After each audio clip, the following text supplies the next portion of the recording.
Le conflit entre l'Alberta et la Colombie-Britannique au sujet de l'oléoduc Trans Mountain ne montre aucun signe d'apaisement. Bien au contraire, la Colombie-Britannique entend contester le projet de loi de l'Alberta qui veut limiter ses exportations de pétrole et de gaz naturel chez sa voisine et les deux premiers ministres ne veulent pas se fréquenter.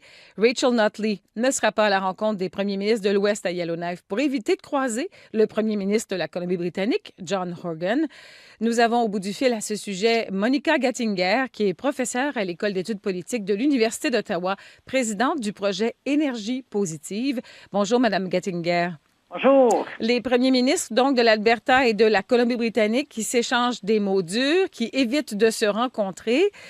C'est pas très fréquent d'avoir une situation aussi tendue que ça, d'ailleurs, entre provinces canadiennes. Ça arrive, mais c'est pas fréquent. Alors, dans le domaine de l'énergie, évidemment, dans la Constitution canadienne, la compétence en matière d'énergie, c'est surtout chez les provinces. Alors, oui, évidemment, il y a des controverses qui surgissent de temps en temps, mais une controverse aussi farouche que celle qu'on vit maintenant est assez rare. À mon avis, il faudrait remonter aux années 70, années 80, justement, au temps du projet national de l'énergie du premier ministre à ce moment-là, Pierre-Éliott Trudeau, justement pour retrouver ce niveau de controverse qu'on a maintenant. Alors, en plus de ça, en ce moment, à Ottawa, il y a des défendeurs de l'oléoduc qui essaient de mettre de la pression sur le gouvernement Trudeau. Est-ce que dans ce dossier-là, le fédéral pourrait trancher unilatéralement puis obliger la Colombie-Britannique à se plier, puisque c'est aussi ce que veut le fédéral, la création de cet oléoduc? Oui, et bien évidemment, ce projet-ci va servir comme précédent important pour tout futur projet énergétique au pays. Et le fait que la Colombie-Britannique a renvoyé la question au cours, est-ce que, comme province, est-ce que les juridictions provinciales s'étendent jusqu'à, au niveau de l'environnement pour que la Colombie-Britannique puisse protéger ses côtes, puisse protéger son environnement dans le domaine de ce projet-ci? C'est là la question fondamentale, parce que, bien évidemment, il y a un manque de clarté. Ça fait maintenant des années qu'on vit de l'incertitude par rapport à la prise de décision en matière de projet énergétique, et donc c'est un projet hyper important pour le Canada en termes de résoudre idéalement ces incertitudes-là. Mais tout le monde reste sur sa position et tout le monde dit que sa position est la meilleure pour le pays. Comment trancher et arriver à une solution, là, parce qu'il n'y a pas vraiment de négociation qui se fait en ce moment?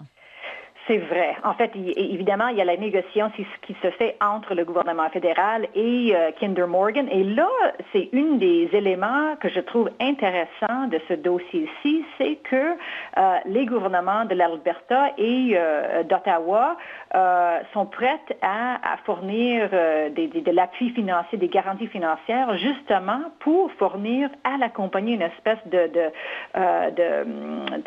confiance tant que ce processus-ci et ces incertitudes-ci se résoudent.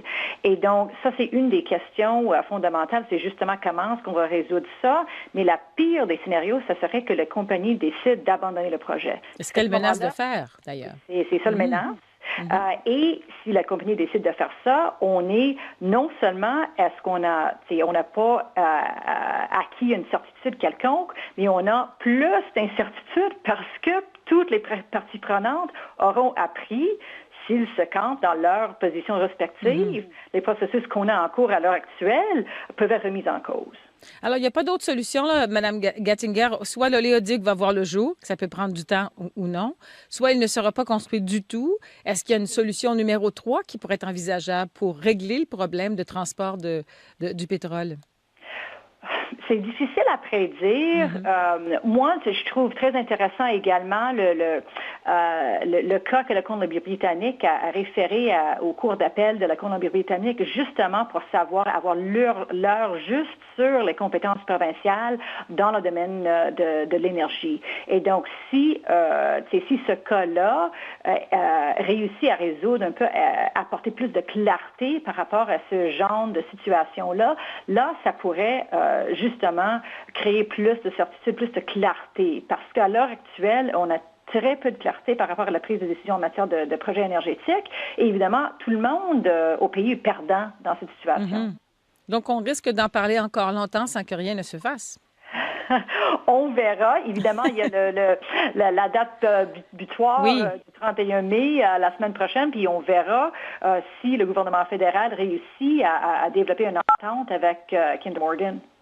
Bien, ce sera la prochaine étape certainement le 31 mai. Merci beaucoup pour cette entrevue, Mme Gattinger. Je vous en prie. Monica Gattinger est professeure à l'École d'études politiques de l'Université d'Ottawa, présidente du projet Énergie positive.